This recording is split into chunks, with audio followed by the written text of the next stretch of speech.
नमस्कार, सरल लाइव देख रहे हैं आप। देखिए, नीतीश कुमार अब जा रहे हैं दिल्ली।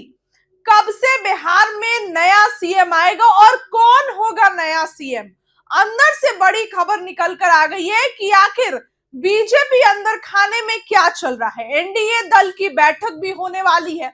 ये बैठक नीतीश कुमार के इस्तीफा देने के बाद होगी, यानी कि 12 या 13 तारीख को, जब तक नीतीश कुमार बिहार की कुर्सी से इस्तीफा दे देंगे। पूरी खबर विस्तार से आपको बताती हूँ। मुख्यमंत्री नीतीश कुमार के दिल्ली जाने और राज्यसभा की भूमिका में आने की चर्चाओं के बीच राज्य में नेतृत्व परिवर्तन को लेकर अटकलें तेज हो गई हैं। हालांकि आधिकारिक दौर पर अभी कुछ भी अंतिम नहीं हुआ है, कोई भी घोषणा नहीं हुई है, लेकिन राजनीति पर्दे से पीछे होती है और वहीं से बड़ी खबर निकल कर आ रही है। राजनीतिक घटनाक्रम जिस दिशा में बढ़ रहा है, उससे यह सवाल उठना स्वाभाविक है कि क्या बिहार में नए मुख्यमंत्री का रास्ता साफ हो रहा है। इसी सवाल के साथ बिहार की राजनीति इन दिनों तेज बदलाव के भी संकेत दे रही है। सूत्रों के मुताबिक जदयू की बैठकों और दिल्ली दौरे के कार्यक्रम ने इस चर्चा को और मजबूत बना दिया है। माना जा रहा है कि पार्टी बड़े स्तर पर फैसलों की तैयारी चल रही है। अगर नीतीश कुमार राज्यसभा की भूमिका में सक्रिय जाते हैं तो मुख्यमंत्री छोड़ने की स्थिति बन सकती है। हालांकि संवैधानिक दौर पे कुछ समय तक दोनों भूमिकाओं में रह सकते हैं, लेकिन राजनीतिक संकेत यही है कि जल्द ही कोई बड़ा फैसला लिया जा सकता है। राजनीतिक के जानकार कहते हैं कि संवैधानिक दौर पर कुछ समय तक दोनों जिम्मेदारियां निभाना संभव है, लेकिन व्यवहारिक राजनीति में ऐसा कम ही देखने को मिलता है। इसलिए माना जा रहा है कि अगर दिल्ली की भूमिका तय होती है तो मुख्यमंत्री पद से इस्तीफा भी उसी क्रम में आ सकता है। ऐसे में बिहार की राजनीति में इस अहम बदलाव की टाइमिंग को लेकर भी खास चर्चा है। चर्चा यह है कि नीतीश कुमार 10 अप्रैल को राज्यसभा की शपथ लेंगे और उसके बाद पटना आके इस्तीफा देंगे, ये बात चल रही है।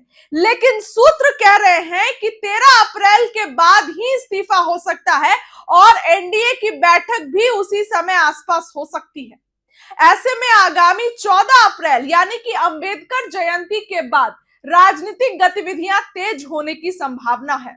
हिंदू पंचांग के अनुसार खरमास समाप्त होने के बाद शुभ कार्य की शुरुआत होती है। इसलिए सत्ता परिवर्तन जैसे बड़े फैसले के लिए यह समय अहम माना जा रहा है। राजनीति के जानकार का मानना है कि 14 अप्रैल के बाद से 20 अप्रैल के बीच किसी भी समय इस्तीफा और नई सरकार के गठन की प्रक्रिया शुरू हो सकती है। कहा तो जा रहा है कि तुरंत दिल्ली से सदस्यता लेने के बाद नीतीश बिहार आके इस्तीफा दे देंगे, लेकिन ऐसा नहीं है। 14 से 20 अप्रैल के बीच नीतीश का इस्तीफा होगा और उसी बीच बिहार में नई सरकार बनने जा रही है। हालांकि अभी तक आप इसको संभावना के तौर पर ही देख सकते हैं। दूसरा अंतिम तारीख है 29 अप्रैल। 29 अप्रैल 5 राज्य असम, केरल, तमिलनाडु, पश्चिम बंगाल और पुडुचेरी के विधानसभा चुनाव के लिए मतदान संपन्न हो जाएंगे। नतीजे 4 मई को आएंगे। ऐसे में बिहार के कुछ नेता मान रहे हैं कि केंद्र और बीजेपी की नजर इस चुनाव में है, इसीलिए बिहार में नया सीएम चुनने का फैसला 29 अप्रैल के बाद लिया जा सकता है। इसके पीछे का कारण यह है कि इससे राष्ट्रीय स्तर पर कोई उलझन नहीं होगी और चुनावी प्रक्रिया खत्म होने के बाद बीजेपी के लिए भी बिहार में नेतृत्व का फैसला आसान हो जाएगा। इस दृष्टि से 29 अप्रैल के बाद नई सरकार के गठन की संभावना और मजबूत मानी जा रही है। राजनीति के जानकारों का मानना है कि अगर अप्रैल के मध्य में बदलाव नहीं होता है तो 29 अप्रैल के बाद यह प्रक्रिया तेजी से आगे बढ़ सकती है, यानी अप्रैल का दूसरा पखवाड़ा बिहार की राजनीति के लिए निर्णायक हो सकता है। बिहार में अगर सत्ता परिवर्तन होता है तो सबसे बड़ा सवाल यही होगा कि नया मुख्यमंत्री कौन होगा। भाजपा की रेस में कई नाम आगे चल रहे हैं, लेकिन अंतिम फैसला केंद्रीय नेतृत्व के स्तर पर होगा।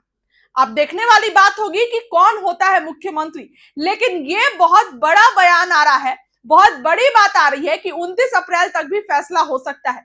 बिहार की सत्ता परिवर्तन की तस्वीर पूरी तरह साफ तो नहीं है, लेकिन घटनाओं की दिशा एक संभावित बदलाव की ओर जरूर इशारा कर रही है।